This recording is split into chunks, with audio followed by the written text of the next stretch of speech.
I switched.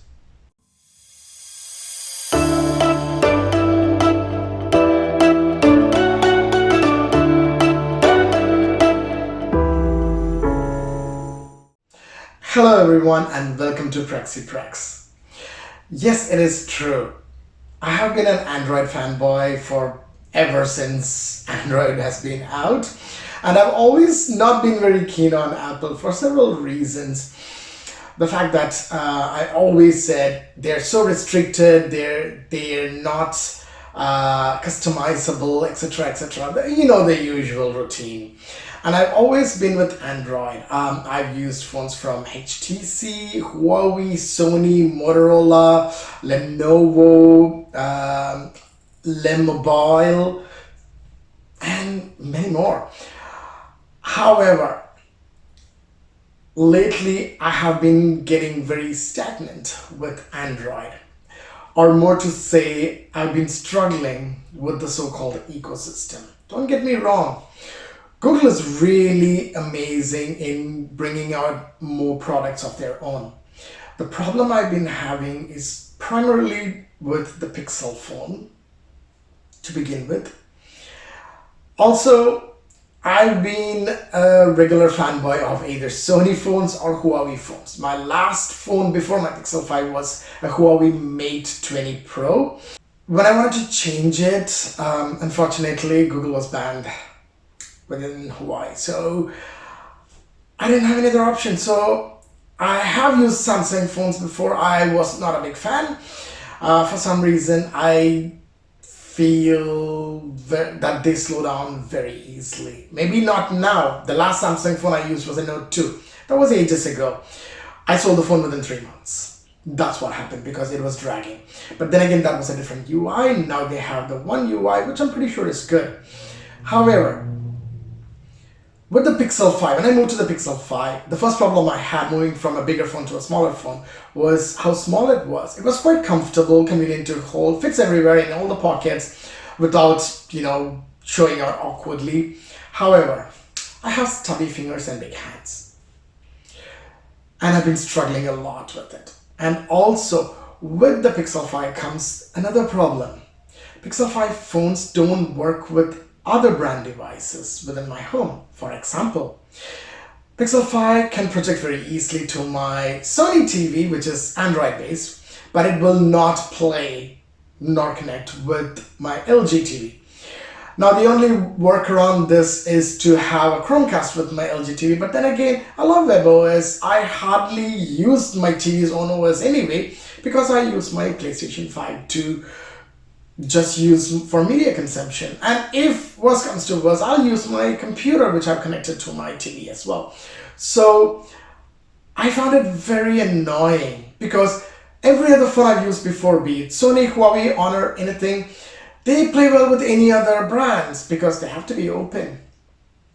But the Pixel was really annoying. The next thing was Pixel doesn't have a dedicated music player, and the list goes on. And the worst part was I found it very hard to type in the Pixel 5. So I was wondering, what can I do? So I looked around for other Android options like the OnePlus phones or even the Samsung phones, but my heart didn't sit with any of those phones. Okay, either they're too pricey or they are missing some features, and I started to look into what I actually needed more than what I wanted. Do I customize my phone a lot? No, I don't. I stopped doing that a long time ago. I don't care how the widget, how my icons look. I don't care how pretty it looked when I opened it. I just wanted it to work seamlessly. That's the only thing I wanted. And Android for me at this point is kind of too open. There's a lot of loopholes. It's like a circus. I need to jump through so many things to get to where I want to, and it was getting to me really bad. My recent experience was with my Mi Band, which is from Xiaomi, which did not work well with my TicWatch. And I'm like, why is something so simple so hard? So if you're having so many options, what's the point in having such a wide array of options where nothing works together seamlessly? I was very frustrated. That's when I was like, Apple always touts to be about the ecosystem. So what is about the ecosystem? And one thing I understood was maybe this is what they mean.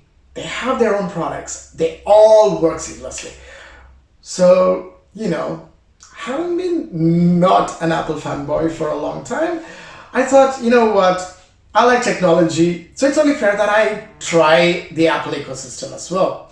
So I went ahead and bought myself the latest iPhone 12 Pro Max. Well, I didn't buy as much as upgrade my previous Pixel 5. I have to return my Pixel phone today. So I have got the 12 Pro Max. I thought if you're going to change, just go big. Like I needed a big phone. It's a little bit too big for my hands, but I'm pretty sure I'll get used to it. I'm someone who uses Note phones. So I'm like, yeah, I should be totally fine. But I was really concerned. See, my only exposure to Apple products was the iPad Mini 4, I think, which I got for free. So I have been using that pretty much for some of my random apps and everything, just to get used to the OS. And I found it to be like, yeah, that's good. It's not hugely different. It's something I can live with. Which is another reason why I thought, you know what? Yeah, I know how the OS works, so it shouldn't be much different because then again, come on, it's about the ecosystem. So I got my iPhone, and this is what I did. I recorded an unboxing video on my Pixel 5, right? And I finished everything. I did not edit. I thought okay, fine, I'll download it from the Google Drive, Google Photos later. So I went ahead and started setting up my iPhone. I'll come to that later. But in the process, without realizing, I was like, oh yeah, I'm all done with my iPhone. This was after a couple of hours at night, last night. I'm like, oh yeah, I'm all done setting up the basic setup for my iPhone. Cool. Now, let me just reset my Pixel. I just clicked on erase all data, everything. I just put my Pixel phone down, and then I was like, oh, has it uploaded my recorded video to Google Photos? And I refresh, nothing. And mind you, I set my Pixel photo to upload right away, whatever it is, either Wi-Fi or with data. I just set it up to upload, but I've always had this problem. Pictures I take will take at least 15-20 minutes to upload. And this is after a couple of hours. It did not upload my video. I was like, oh, thank you, Google. Thank you for punishing me for moving to Apple. That was my reaction because I recorded a solid 10-minute video unboxing and talking about pretty much the same thing right now. But then again, we all know what's inside the Apple boxes. There's a million unboxing videos. So you know what? I got the blue version. That's all I'm going to say. I got the blue version, 12 Pro Max. I also bought a charging dock because I was like, I had a wireless charger already lying around, so that was fine. But I thought it's good to have the branded charger, at least to begin with. I'm new to the Apple ecosystem and the Apple devices, so I don't want to do anything to anger them. See what happened when I moved to Apple system with Google? They got pissed off at me and deleted my unboxing video. So I finally managed to set everything up. Now, I was going to do a different video tonight, but since I did not do my unboxing video, I thought I'll just give a quick video about the fact that I've switched to the Apple ecosystem.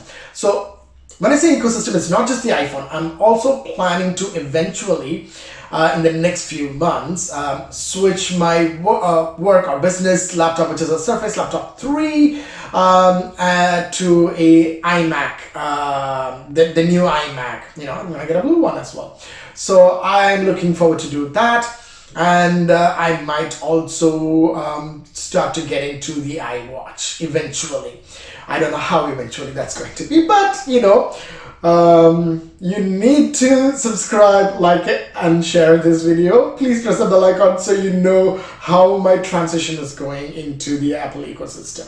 Now that I have spoken about all the disaster that happened with my transition, more related to Google than with Apple, I want to give a few information on how my initial setup went. I was actually blown away. What I did, even before I went and got my new iPhone, was because I thought I have to leave my Pixel 5 because it's an upgrade, I have to leave it with the shop and then bring back my phone. They were kind enough to let me take both the devices back, transfer everything, and then bring it back today. So I had done something a little bit in advance. All I did was I pretty much replicated every app I downloaded in my, I used mostly on my Pixel 5 onto the iPad mini. And I clustered them together in all the little folders. So I just wanted things to be a bit more familiar. I clustered them together in the iPad. So I thought, worst case scenario, I can just look at the iPad and then I can re-download and cluster them together in my iPhone. What I didn't know was the ecosystem was a lot more efficient than I thought it was. I turn on my iPhone and start the setup, and it asked me like, if you have any Apple devices, please place them nearby to continue with the setup. I'm like, I'm not going to connect my Pixel 5 to my iPhone because I don't want all the junk from that phone to come into here. I really don't care about a lot of WhatsApp forwards and pictures and videos. So I really didn't care about that. All I wanted was my most used apps, which I already put on my iPad. I was like, okay, maybe it just wants to link both devices. What I didn't realize was, as soon as I bought my iPad in, the iPad flashed saying like, oh, would you like to transfer everything to the iPhone? I'm like, what does that mean? And I was like, okay, I've got everything I need already downloaded. Even I haven't even logged into things. I just downloaded all the apps there. I said like, okay, do it. And it took a solid like 5, 10 or 15 minutes because Apple also had to download the latest software update and then, restart a couple of times.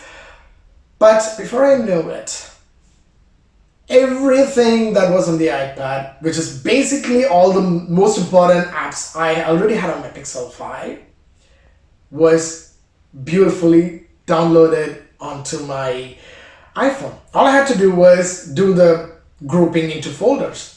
I was like, damn, that was much easier. I would have spent an entire day searching and doing all the download and everything, but it was done. And I'm like, yeah, that's what I mean by working seamlessly. I really hope the initial impression only gets better. And from what I've been hearing about the Apple ecosystem and the ease of use with iPhone, I think I am in for a lot of surprises. Right now I'm in the process of customizing my iPhone, which sounds very interesting because I'm someone who said like, oh, I'm not keen on iPhone. The reason being, one, they're very expensive, two, they're not customizable. I don't care about customizing, but I do need certain information available for me, and I do like my screens to look in a certain way, that's the thing I look at all the time. So I'm trying to get that as pleasing as possible. Once I set all of that up, I will definitely give another video, probably within the first 48 hours. So stand by for those videos. And once again, please don't forget to click on the subscribe and the bell icon so you know when I'm uploading the next video.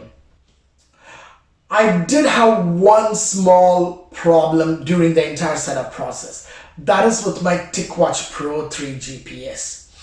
When I reset my TicWatch Pro 3 GPS and try to pair it with my iPhone, I got into a snag because Wear OS was not initially downloaded because I forgot that. So I downloaded Wear OS. Everything went on fine until the point when it came to copying your Google account to the watch. It just kept failing repeatedly.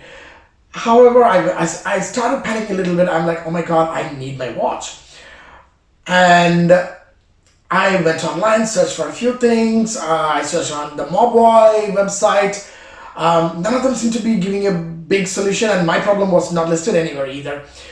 But I was like, you know what, I'm going to keep trying again and again. So I kept completely removing Google Wear, kept completely unpairing it, resetting the watch. But guess what? After a couple of attempts, that worked as well.